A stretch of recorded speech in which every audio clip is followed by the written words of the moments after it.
Welcome back to A Celtic State of Mind. I'm Paul John Dykes, and today I'm delighted not only to be joined by Kevin McCluskey and is it Pirlo in the background there?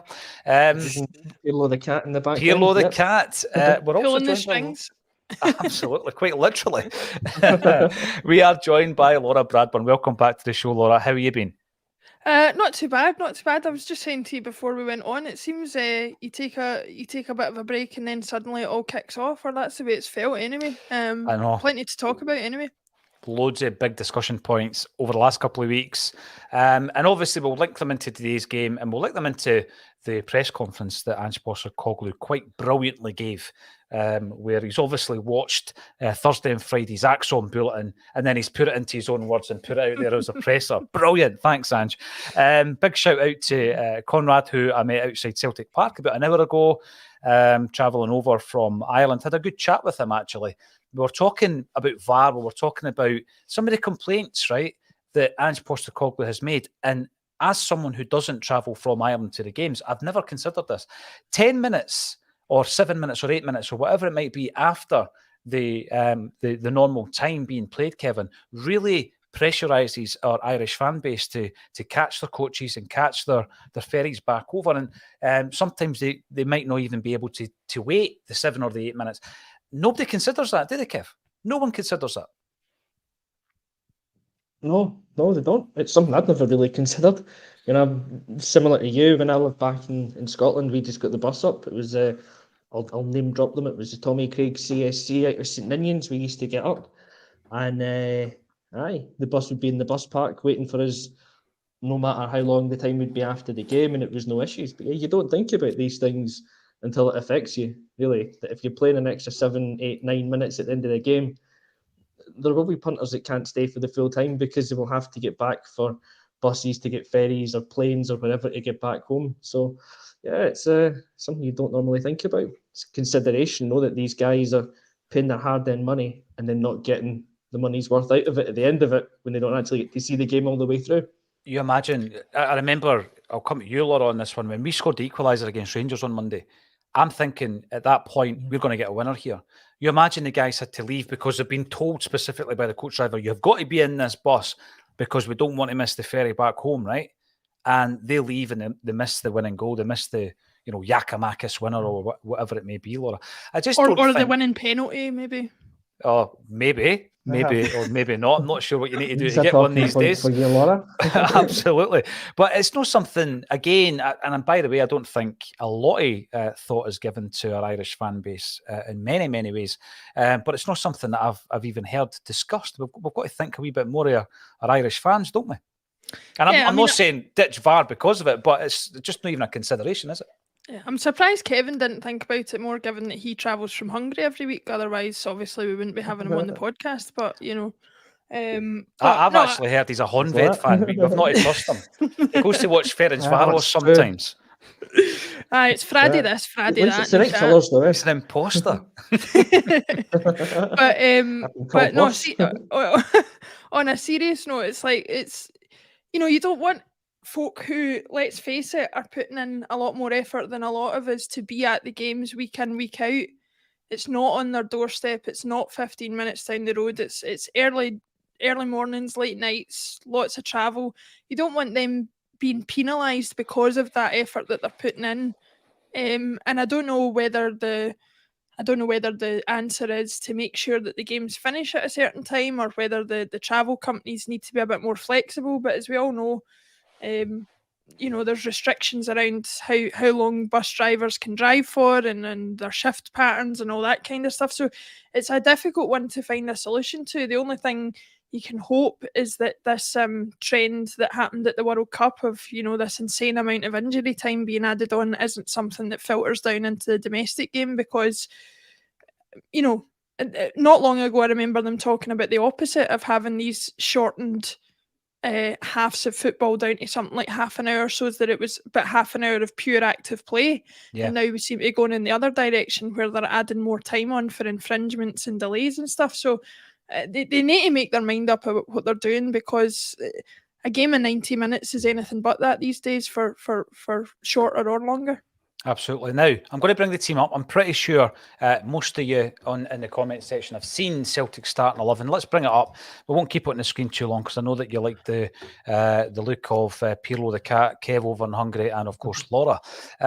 So here's the team, and there's 3 changes from the starting lineup that started at Ibrox. Let me just take these banners down so we can see it in all its glory. So we start off with Joe Hart in goals, Johnson, Carter, Vickers, Starfelt and Bernabe getting a rare start, McGregor, Hatate and Moy, with Jota, Maeda and Kyogo up top. And the bench is Bain, Yents, Giakoumakis, Abada, Turnbull and Kobayashi, as well as O'Reilly, Forrest and Juranovic. And my eyesight is struggling to read the small writing of the subs there, and maybe need to start putting on the Gregory Pecks. Now, let's start off with the defence. I'll come at yourself first, Kev. We'll start off with Joe Hart, right? Because he got a bit of stick after the Rangers game. Got a wee bit of stick on Acsom, a wee bit of stick in the comments. But another interesting thing is Bain's on the bench for the second week running, or twice in a week. We've not seen Siegrist, both against Rangers or today against Kilmarnock. I'm not too concerned about Joe Hart. I really am not. And again, I wasn't trying to blame or spread the blame of that wee error that he made where he's lost possession, made a great save from Kent. But I don't think it was just all on him, to be honest with you. He was looking for an outball. The outball wasn't there. Yeah, I think that was the error, though, that kind of kick-started it for Rangers in that game. And that's probably where Joe Hart will get his criticisms from. But over the piece with Joe, I think he's been a quality signing for us. He's brought experience. He's brought generally a calmness at the back, sometimes too calm, as we saw on Monday when he nearly got caught out. But over the piece, I think he's been an excellent signing. He's been the keeper that we needed when he's come in. And we don't have a replacement for him. So he has to be number one. Mm-hmm. And against Rangers on Monday there, I thought he had a pretty decent game overall. But yeah, like that moment where he's kind of dallied on the ball, that's just something that's in our play at the moment, where we want to play the short pass every time, and when it's not there, there's a little bit of indecision as to can I go long with it? When he should have just put his boot through it and done it. But he's then recovered instantly by making the save. And as I say, I don't think we've got anyone else that's really going to rival him for the number one spot. I think 8-9 times out of 10, he does the right thing. So I've got no issues with keeping him in for the rest of the season as a number one. I would still maybe say that in the summer, it's a position you look to improve on if we can. But in Joe Hart, I think we've got a pretty solid goalkeeper and we've got the best in the league. So there's no need to have any panic or concerns over that position right now. You know, here's another thing, and I'll throw it your way, Laura, see what you think. We've got 3 first-team goalies, and we've got Toby Oluwayemi, highly rated, playing for the B team, who's not really having much of a look in. He's been with first-team squads, etc. Not much of a look in. Siegrist is most definitely the second choice. I've not heard, so correct me if I'm wrong, I've not heard that he's got an injury or he had that bug, the virus that was going around the Celtic squad. Are we looking to offload Bain? And if there's going to be game time, we'll give him it. Is that maybe another way to look at it? I mean, it's certainly something that we've seen done in the past, not only by Ange, but by other managers. You know, players who haven't featured it for a long period of time suddenly appear around January time, either to get themselves a loan move or a move in the shop window. And you know, that's quite possibly the case. You know, Bain's not without his advantages. I don't think you can underestimate the effect he's had in the dressing room. He's a name that surprisingly pops up every time any player mentions anything about the dressing room atmosphere. Scott Bain contributes massively to that, and I don't think you can underestimate the importance of that. Even if his on the pitch contributions haven't been as many as he might have liked going forward. But one thing's for sure, you know, like, you're struggling to manage wage bills and all that at the best of times. One thing we can't afford to do is have too many high profile goalkeepers who could be first choice at other clubs warming the bench for us, because it's not going to do them any satisfaction. It's not going to do the wage bill any good, and I don't see it continuing for very long. I wouldn't be surprised, like you say, if this January appearance from Bain is a chance for him to to maybe get a move either on loan or permanently until the end of the season, because as I said, it's something we've seen plenty of times before. Yeah, definitely. And then you're saying to Toby Oluwayemi, the time is now. If the opportunity arises, the jersey's yours. So yeah, there you go for the goalkeeper scenario. Johnson, Carter, Vickers, Starfelt and Bernabe. Every single one of them individually we could discuss from last week. Johnson makes his debut. Bernabe doesn't come on, but Juranovic does, and he's played out of position. Starfelt gives away a contentious penalty. Carter Vickers is the best player on the park. Kevin, talk me through that back four and some of the points I've raised there. Aye, I'll go. Let's go in order then. Johnson, I thought he had a very, very solid debut. He came in. I think he's a player. It's probably going to take him a few games to get used to how we're playing, and for him to fully settle in, especially maybe on the attacking side. But defensively, I thought he was pretty solid. He looked composed enough on the ball. His positional sense was pretty good. Maybe he's slightly at fault for the first goal in that he shows Kent a bit too much space in field. When he comes in, he's maybe not closed that angle down a little bit. That's a harsh criticism, potentially. But otherwise, I thought he looked really good. And he's a player that you can see will hopefully grow into the team with more games and settle in. So the fact that he's been picked 2 games in a row ahead of Juranovic suggests that he's the right back going forward, and Juranovic is probably looking for pastures new, which we all are pretty much aware of. Carter Vickers, can't argue with him as being the man of the match. He was awesome. Just an absolute rock again at the back. Yeah. Everything that came his way. There's the moment quite near the end when he's holding off 2 or 3 Rangers players and getting fouled and dragged down to the ground, and he still puts the block in when I think it's Ryan Jack goes to. You remember Dembele did that? Remember Dembele for about 5 minutes up at the corner flag and nobody could get near him. He just had this unbelievable strength. Yeah, aye. He's that just epitomised him and for that performance, and the tackle that he makes as well that blocks the shot. I can't remember who it was that had immense. It in the breakaway. And that's one of those moments, again, you look back at the end of the season and go, that's a title-winning tackle. Mm-hmm. Because if that shot goes in, it's 3-1 and it's game over. But that's kept us in it. So, you just can't argue against Carter Vickers. Again, if I think Hart's probably the best keeper in the league, Carter Vickers is the best centre-back in the league. So you've got that.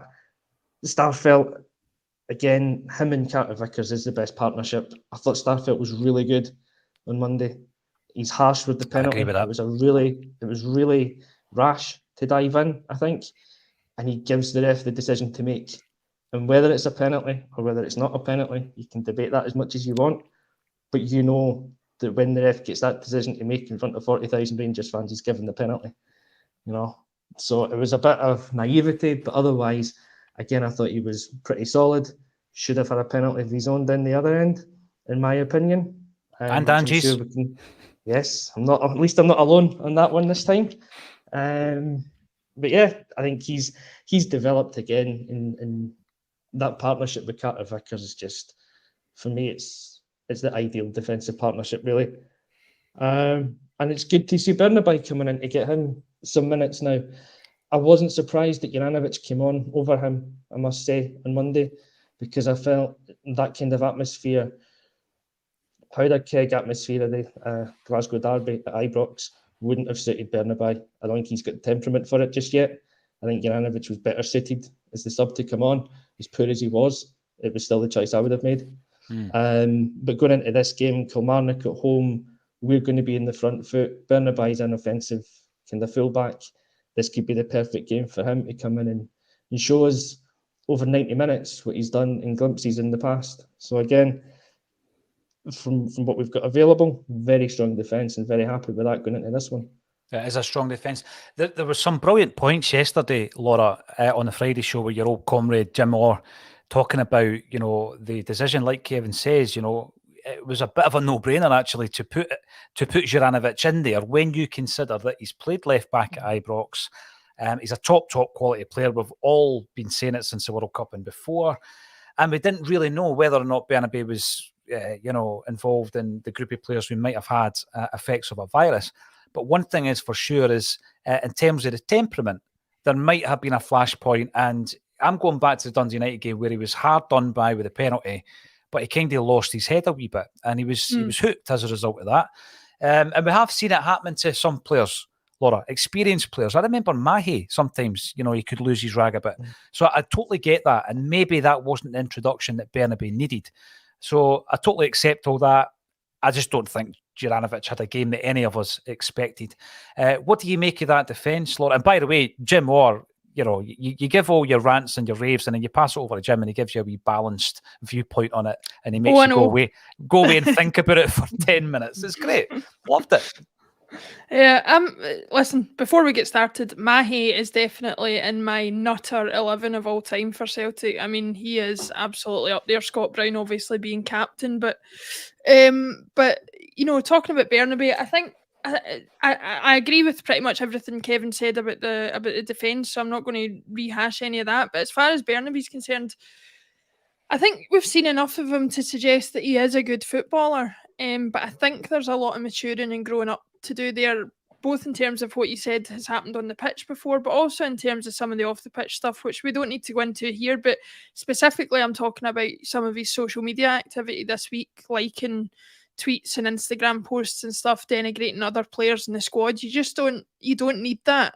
In my opinion on that is you stick to improving your own game and you support your teammates, and that's for the betterment of the team in general. He doesn't need to be dragging down other players who are ahead of him in the pecking order to put himself ahead, because if I know anything about Ange, I would imagine he's the type of guy who sees straight through that and won't appreciate it. So my hope is that Bernabei, given opportunities like the one he's got today, goes out on the pitch, lets his talking be done on the pitch, and proves himself to be as good a footballer as I hope he is. Because at the end of the day, no matter what we criticise players for on this podcast, what we say about them, ultimately we want them to play well for Celtic, and he's no different in that respect.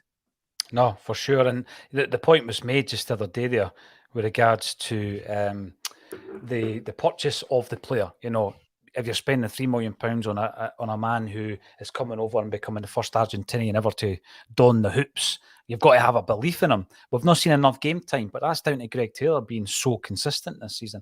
So we're all happy with the defence. Can I just jump in there, by the way? I've just seen John Caletta says Di Canio is number 1 in a nutter 11, which is obviously the case, but anybody else get any suggestions, let us know. Remember he was doing this to Ferguson in an old Firm game as it was, yes. And I'm going to snap you and all this. Oh, yeah, he lost the plot. Absolutely lost the plot. JP comes in. Let's have a wee look at some of the comments and we will come back to the team lines. JP comes in to say on the YouTube channel, think we're a certainty to get a penalty today if we go 2 up. Ref Association trying to kid on. There is no agenda against us by giving us a wee free one. When it doesn't really matter, I think what JP is saying, you might get a decision when it doesn't matter. Let's bring in some of your other comments. Fantastic as always. Coming in early is Joe Hamilton on the YouTube channel. If you haven't subscribed yet, please do so. We've noticed a good spike in the subscription since we have rebranded the channel as Celtic Only. So it's Acsom on the YouTube channel, exclusively Celtic content every single day of the week and more. More to come in 2023. Joe Hamilton, we will see a great performance today. Ange will not tolerate that twice in a row. This is the thing that's kind of been lost a wee bit, I think, Kevin, is it was certainly far from a vintage performance. You get so hung up on the disappointment, obviously, throwing the 1-goal lead away. Then you're looking at the Starfelt penalty. Was it, wasn't it? And then you're really disappointed with the Goldson one, which I'm in no doubt. And I've read the rules. People say you don't know the rules if you think that isn't a penalty. And you get so caught up in that and then the safety issues at Ibrox that you forget we weren't at our best last week. And do you agree with Joe? Ange won't let that happen again. Yeah, of course he won't. We've seen it this season. We've had a few times when we've maybe put in 2 or 3 under-par performances in a row. And he's not been happy with it. He's not let it slide. We saw it in the aftermath of St Mirren. That was a horrendous performance, and we've come back and we've been unbeaten since then. What's it, 14 domestic fixtures, I think, since then? Something like that, yeah. 13, 14 games since then, unbeaten. He doesn't stand for mediocrity. And we were pretty poor on Monday. We weren't at our best. So you know that he'll have been in there after the game, reading the riot act, getting the players in gear for this game. He's made a big call today, in my opinion, in the midfield and taking Matt O'Reilly out and bringing Moy back in, which again, it's the right call as far as I'm concerned with the midfield. O'Reilly's been poor compared to his normal standards, I think, in the last few weeks. And, excuse me, it's not a case of scapegoating him or anything from it. But Angie's probably said, look, you're one of the players that's fallen below the standard. It's now time to give Aaron Moy his game, because when he has played, when Hatate was back at right back, Moy was running the show. So absolutely, I think Ange will have them up for it. And this is a game against a team in Kilmarnock who are the lowest goal scorers. I'm going to have to touch wood and cross my fingers when I say all this stuff, but they're the lowest goal scorers in the league. They've got the joint worst defence in the league. If this isn't a game that we can come out and run riot in and put in a performance, then, it's not going to happen, right? So you're predicting 6-0 then? I'm going to predict right now, I'm going to go 5. There you go. It'll be 5-0. We're going to go for it. I love that confidence. Because Ange doesn't settle for mediocrity, and he will get the players up for it. Yeah. And we've got the chance today to put another 3 points in the lead before Rangers play again and put the pressure back on them. So there's all these kind of signs, whatever you want to call it, to say that we've got to go out and just do it today, and Ange will make sure it happens. Well, I'll just jump in the back of that and say I was having a discussion with my dad over the merits of selling Maeda to the rumoured transfer to Southampton, as I read about yesterday, and I was saying I'd be quite happy with that, and he was saying no, I think he does a great work rate. So the fact that I said I'd be quite happy to let him go means of the 5 goals that Kevin's talking about, Maeda will probably get a hat-trick. Or at least. Absolutely. As always. Yeah, I mean, he's just looking the third penalty that we get as well. You've brought us into the midfield, Kevin, and you made a really good point in relation to O'Reilly, because Matt O'Reilly had been discussed for quite a couple of weeks, I think, leading into the Rangers game. But, contrary to that, you then had Moy playing particularly well, and then you see him having a man-of-the-match performance, scoring a couple of goals, and then he's dropped for Ibrox.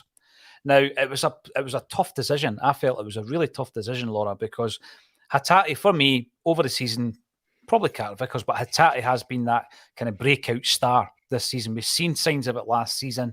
We're seeing him getting a full campaign under his belt. The physical condition of the guy is unbelievable when you look at him compared to last season. He is, for me, and someone has mentioned it on Acsom, he is the player who will probably become the most valuable in terms of if a transfer occurs. But when it came out, the team came out on Monday, I didn't expect Hatate to drop out. I felt Moy might have felt a wee bit hard done by, but he's back in today. What do you make of the change, and also O'Reilly's performances leading up to it? Because he faded pretty badly at Ibrox, didn't he? I'm not writing him off. I think he's a fantastic player. I think O'Reilly, I mean, I don't think there's a person on this podcast who isn't a fan of Matt O'Reilly. I think, if you ask me honestly, I think he's probably one of the most gifted footballers we've got at the club. But the fact of the matter is, sometimes you have to go on form, sometimes you have to go on fitness, and if what you're watching doesn't match up to their usual reputation, you don't necessarily just stick with it because of what they've done previously. He might be in need of a rest, he might be a bit fatigued, he might just not be on it at the moment, but I don't see a problem with dropping Matt O'Reilly if his performances haven't merited the start in the team. And we all know that regardless of what people's opinion of Aaron Moy is, he's riding a bit of a crest of a wave at the moment in terms of his performances, so he deserves his chance. So I'm not too surprised or disappointed to see the change. I just want informed players to be playing for the club, and I think Ange is trying to do that. With regard to Hatate, I just wanted to say, I don't know what has been said on the podcast previously about it, but just in defence of Alan Morrison, who I think got a bit of a torrid time on social media this week, which a lot of us have been victim of before. Listen, you can have your opinions about footballers. You can say what you like about their abilities, whether you agree that they have them or otherwise, but Alan Morrison is one guy who, regardless of what you think of his opinion, he comes with facts, with receipts, as the kids say these days, and you can't say anything other than his opinions are based on research, and I think what got lost amongst the furore of some of the responses was that you might not agree 100% with what he said, but he definitely had some valid points to make. I think Hatate is a player who, again, like O'Reilly, is about as gifted a footballer as I've seen in a Celtic shirt, actually. But there are inconsistencies in his game that don't seem to have improved greatly since he came to the club, and I don't think it's wrong for somebody to point that out and say that they hope that it does improve in weeks and months to come, which I'm sure it will. But you know, we're all football fans sitting watching a game and expressing our opinions, and that's why we do the podcasting, and that's what we're here to do. No, good shout. We spoke about it yesterday, Laura. I think it was a poorly worded tweet, if I was going to be critical. But I just actually, you know, I agree with what you're saying there in relation to the actual data and the point that Alan was trying to make. Is Hatate good enough for Celtic? Absolutely. He is sensational. And stats, I love to look at the figures. I love to look at the data. I know it's something that there's various clubs in Scotland who are well ahead of the game when it comes to that, and that will start to show. And I think we are using it well. I think Ange's using it well. And I think that's one of the major reasons why our recruitment has been so on point. It's never going to be 100%. You're going to get a player like Abelgar coming in and, you know, he fits a profile. It looks as though he is the right fit for this team, and it doesn't work out. But, you know, when you're looking at the fact that virtually every signing that's came in has fitted into the team, then we definitely are using data. And Ange is also using his take on a player. He spoke about when you know, he was going through his badges, and when there's so many players, sometimes you've just got an instinct towards a particular player, and if it's backed up with the data, fantastic. And he's doing no bad job, it's got to be said. A couple of wee things there. When I was up at Celtic Park before coming through here, yes, I was at the game, but friends are up from Manchester. They're using the ticket, so I was dropping them off. And I'm standing waiting on them, and that clover, Laura, is still sitting there unused, you know, in the Celtic way. It's just sitting there. There's nothing happening on it. And I'm looking over at this clover, and thankfully the rain stopped, the sun came out, and I'm just thinking, imagine it was a bandstand and you had the Irish tunes going. It would be a fantastic atmosphere, because there's loads of people milling about a good few hours before the game kicks off. So, you know, I just think Celtic, you've got to do something with that clover. And then I'm standing just outside the Celtic pools, and who walks past but the one, the only, Daniel Fergus McGrain. Danny McGrain walks past because he is one of the players up in one of the lounges, isn't he, that entertains a table, and he picks him up from the pools office and he takes him up. So we're having a wee chat, and obviously the first thing we spoke about was Frank McGarvey. There was a great picture of Danny and Frank catching up at Celtic Park the day that Frank was up speaking to the Celtic support. But just a wee reminder, Danny is tremendous. He's got an incredible wit, superb sense of humour, but he is joining us on stage in March, and the ticket link is underneath this video. There is also a ticket link for the Martin O'Neill event that we announced on yesterday's bulletin. And I'm going to tell you, I've had an update just before we came on. There are fewer than 100 tickets left for that gig. We've sold over 200 tickets overnight for that gig with Martin O'Neill. Yes, I do have 3 books, one of which has been written by Martin, 2 biographies that I'll need to work through. I cannot wait to speak to the man. He is an intriguing character, and what a career he's had as well. And let's talk about the forward line as well, just before we get to the action. Jota, Maeda and Kyogo. Maeda, revelation since he came back from the World Cup. Kyogo, proving a lot of doubters wrong with the equaliser, because I would have hooked him at 75 minutes, and I said that. And Jota coming back into the side. What do you make of the top line, Kevin?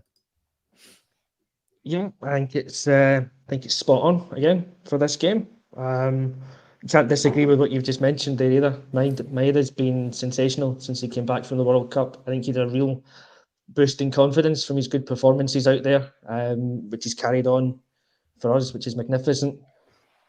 I would also have taken Kyogo off. I'd probably taken him off about an hour on Monday. So it shows how much I know. I just didn't think he was affecting the game in any way. But he played the full 90. He stuck at it. He actually improved a lot when he dropped back to that kind of number 10 role behind Giakoumakis. So I don't know if there's potential for that at some point in the future. Excuse me. But that goal will do him the world of good, because that's one of those kind of monkey off the back moments. He's scored in a Glasgow derby now. So, yeah, you've got to keep him. He's Ange's number 1. And Jota really influenced the game when he came on.